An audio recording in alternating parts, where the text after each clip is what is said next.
Bonjour, je présente dans cette vidéo le traitement comptable des frais de transport, comme suite du chapitre 1 de la deuxième partie, la facturation. On va voir comment ces frais de transport sont enregistrés, sont comptabilisés, à la fois dans la comptabilité des vendeurs, des fournisseurs, et dans la comptabilité des clients. Alors, les factures comportent souvent des frais de transport. Plusieurs situations peuvent se présenter. Le transport au port est franco, le port est forfaitaire, le port est un débours. Donc, dans chacune de ces trois situations, il y a un traitement comptable spécifique. Nous allons les voir une par une. Premièrement, les frais de transport ou bien le port est dit franco. Ça veut dire qu'il n'est pas facturé au client. Il ne figure pas sur la facture. La facture peut alors porter la mention franco de port ou bien port franco si inscrit sur la facture. Cela ne veut pas dire que le prix de vente ne soit pas calculé de façon à couvrir les frais de transport, mais il n'est pas enregistré, il n'est pas comptabilisé à part. Donc, il n'est pas facturé. Donc, dans ce cas, il n'y a aucun problème de comptabilisation des frais de transport. Deuxième situation, c'est lorsque le port est forfaitaire. Il est forfaitaire lorsque le transport des marchandises est effectué par le vendeur, par le fournisseur, avec ses propres moyens de transport. Le vendeur facture alors un montant forfaitaire. Et dans ce cas, le taux de la TVA appliqué est identique à celui des marchandises facturées. C'est un point qui est essentiel auquel il faut faire attention. Le taux de la TVA appliqué lorsque le port est forfaitaire est égal à celui des marchandises facturées. Nous allons voir ça dans un petit exemple. L'entreprise NS, qui est le vendeur, qui est le fournisseur, et l'entreprise Hassan, qui est le client, sont en relation d'affaires. L'entreprise NS effectue les livraisons par ses propres moyens. Le 15/4/2018, NS, l'entreprise NS, le fournisseur, adresse à son client Hassan la facture suivante. Alors, qu'est-ce qu'il y a dans cette facture? C'est une facture droit. Hassan, le numéro de la facture et la date de la facture. Le prix du marchandise, c'est 1750. Le fournisseur a accordé une réduction commerciale à son client.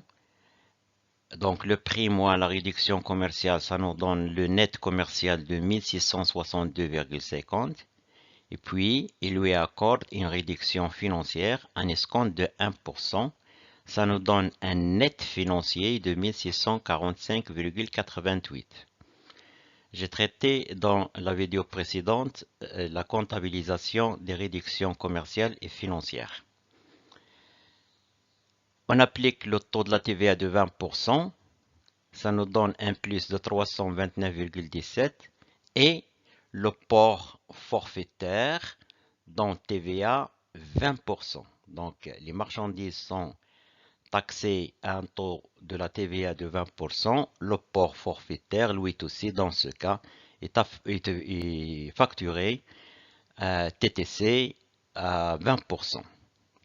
Le net à payer, TTC, est de 2095,05. Il y a la date de paiement. Cela veut dire que c'est une transaction, c'est une vente à crédit. Voyons maintenant comment cette facture va être enregistrée dans le journal de Anas et dans le journal de Hassan.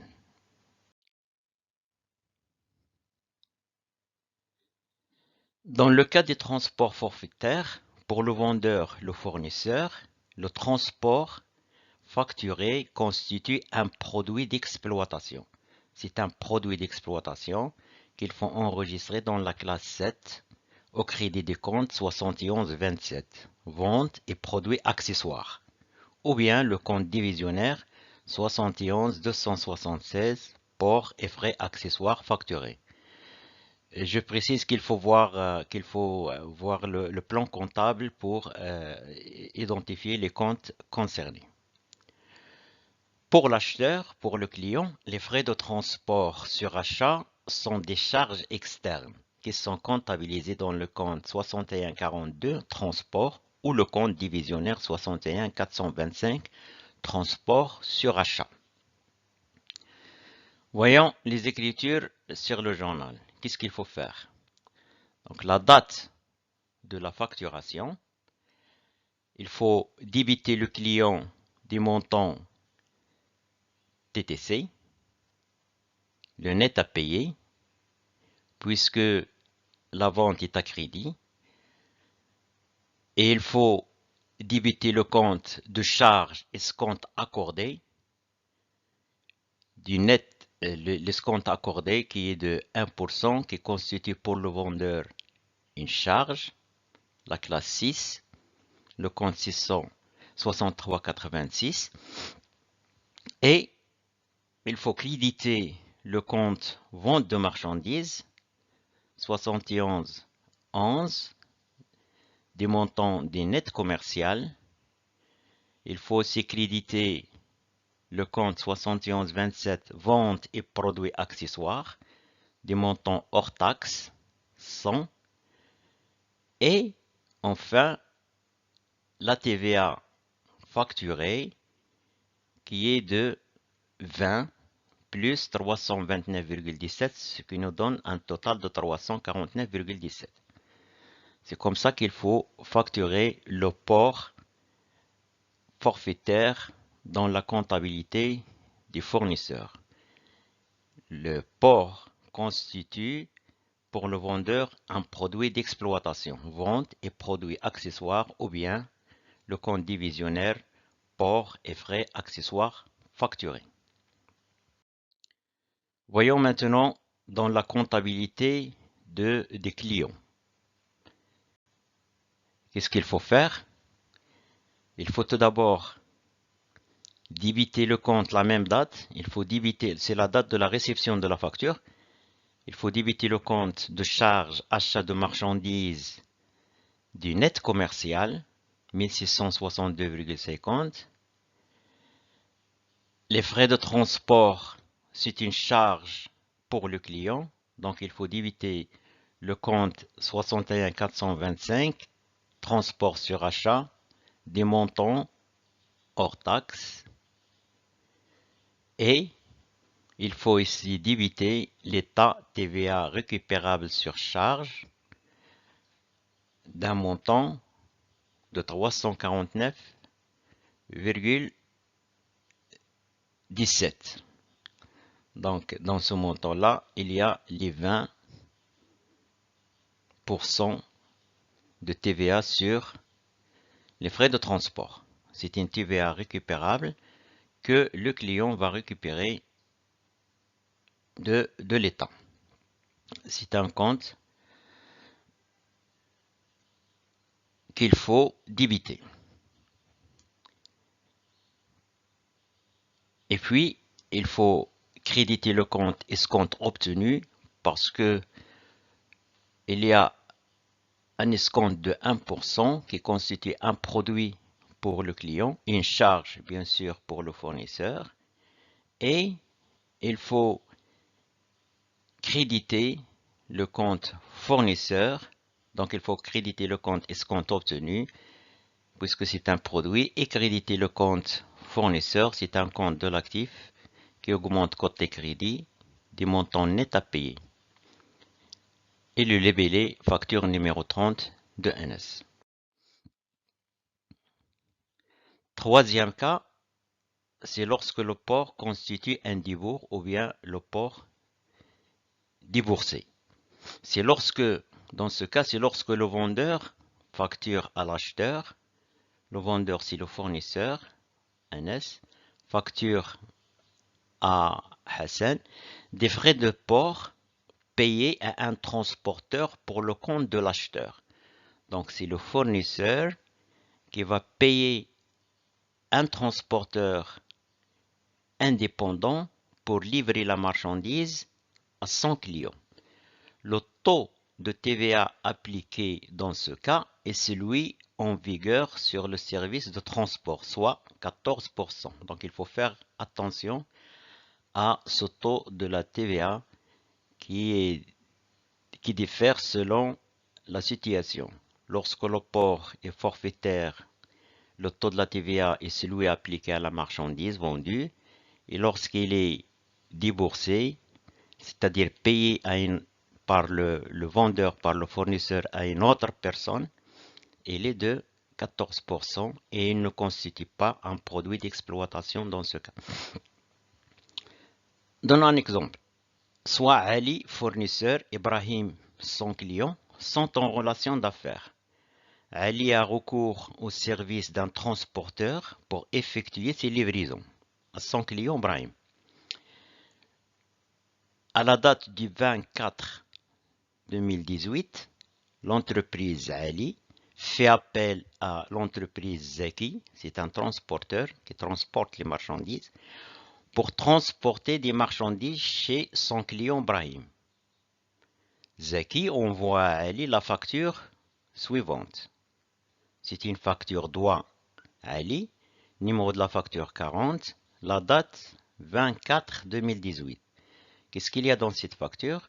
Il y a le transport de marchandises d'un montant de 100 plus la TVA de 14%, ça donne un net à payer de 114. Donc le 25/4/2018, c'est la date à laquelle va intervenir le paiement. C'est la date à laquelle Ali va payer son transporteur Zaki.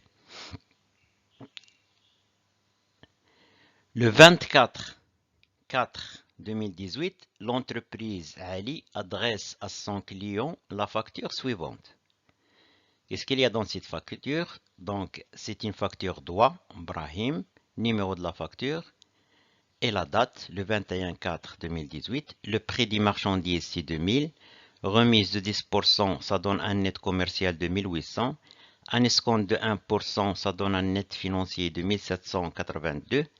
TVA 20% sur les marchandises, ça donne un plus de 356,40.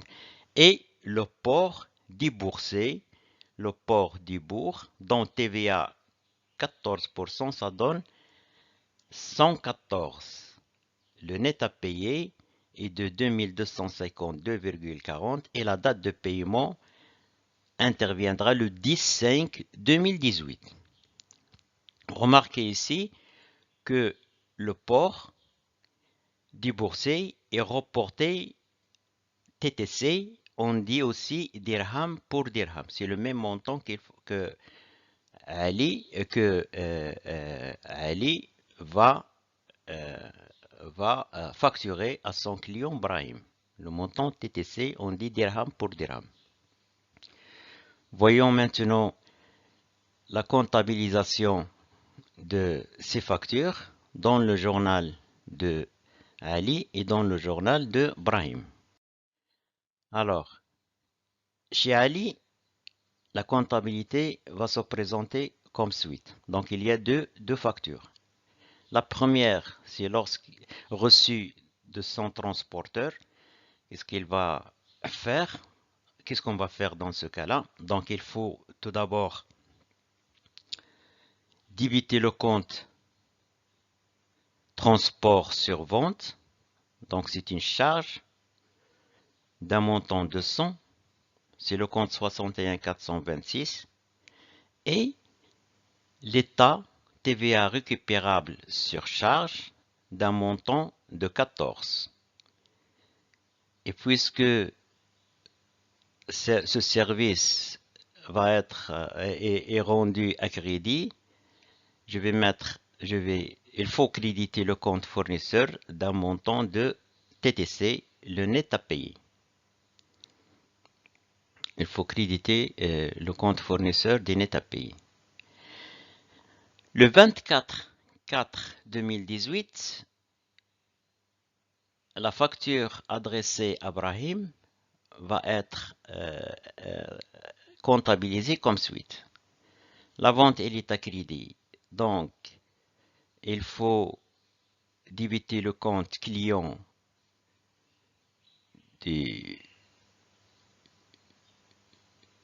il faut débiter le compte client.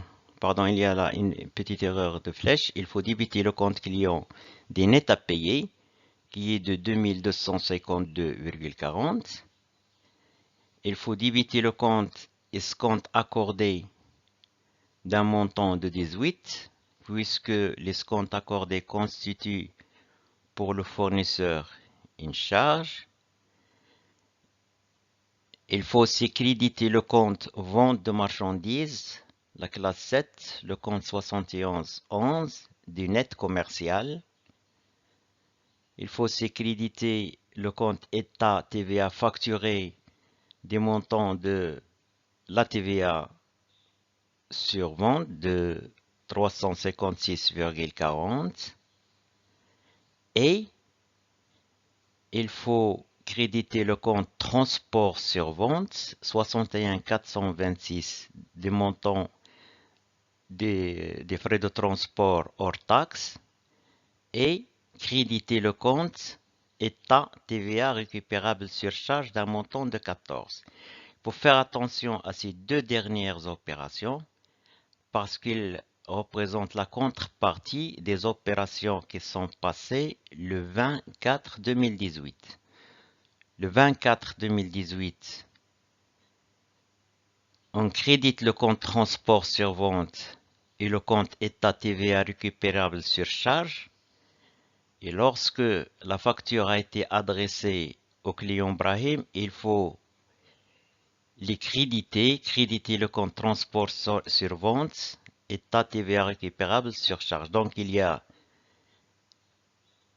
un débit, un crédit de 100 dans le compte transport sur vente et un débit, un crédit de 14 dans le compte État TVA récupérable sur charge. Donc c'est comme si on a annulé cette première opération du 24/2018. C'est normal puisque le montant de 114, il est intégré dans le net à payer par Brahim, les 2252,40. Donc j'ai débité le compte client de 2252,40. Dans ce montant-là, il y a les 114 qui représentent les frais de transport. Donc c'est comme si Ali, le fournisseur, a joué un rôle d'intermédiaire entre le transporteur Zaki et le client Brahim. À la date du 24, il a débité le compte transport sur vente État TVA récupérable sur charge. Et à la date du 21/4, il a crédité ces mêmes comptes d'un même montant pour annuler cette opération. Et ce qu'il a déboursé a été intégré dans le net à payer par Brahim. Il faut faire attention à ce détail, il est très important. Voyons maintenant comment Brahim, le client, va enregistrer cette facture. Donc il va débiter le compte achat de marchandises du montant des nets commercial 1800. Puis il faut débiter les frais de transport. C'est une charge d'exploitation d'un montant hors taxe de 100. Il faut ici débiter le compte État TVA récupérable sur charge du montant de la TVA sur les marchandises et sur les frais de transport. Donc 20, 14 plus 356,40, ça donne 370,40. Et ensuite, il faut créditer escompte obtenu puisque c'est un produit pour le client. Et il faut créditer le compte fournisseur 4411, c'est un compte du bilan. La transaction a été faite à crédit. Pour créditer ce compte, des nets à payer TTC de 2252,40 et l'égalité des montants débités est égale au montant